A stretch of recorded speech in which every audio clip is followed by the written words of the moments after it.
What's up, hungry people? The last few weeks, I've been featuring recipes made from vegetables I grew in my garden. This week, I'm drowning in peppers, so I decided to make my all-time favorite sweet and spicy pepper jelly. Pick your peppers, sweet and spicy. Then add in apple cider vinegar, white wine vinegar, red pepper flakes for additional heat, a dab of butter, and sea salt.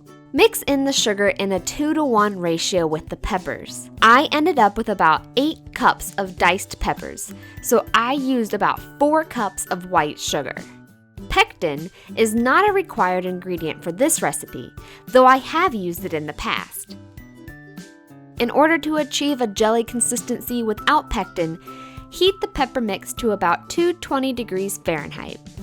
Let it simmer at 220 for about 15 to 20 minutes.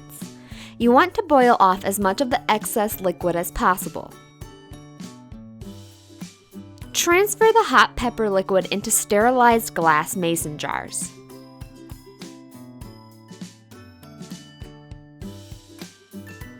You want to fill the jars so that there is about a 1/4 inch of rim exposed before transferring the jars to a hot water bath.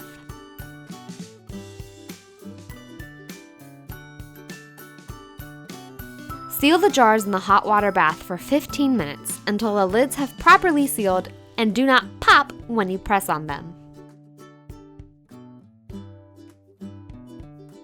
Remove the jars from the water bath and let cool until they are cool enough to be handled. Flip the jars over to help evenly disperse the peppers throughout the jelly as it cools. When the jars have cooled completely, they are ready to be flipped back upright and stored indefinitely.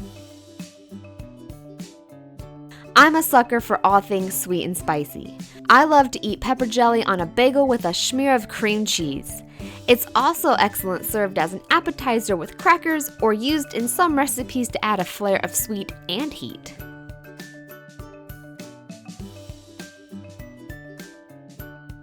What are you guys growing in your gardens this year? Let me know down in the comments below. Hit that thumbs up button if you're hungry and subscribe for new recipes every week. Don't forget you can find this recipe and many more on the starvingchefblog.com. I hope you all enjoyed, and I'll talk to you soon.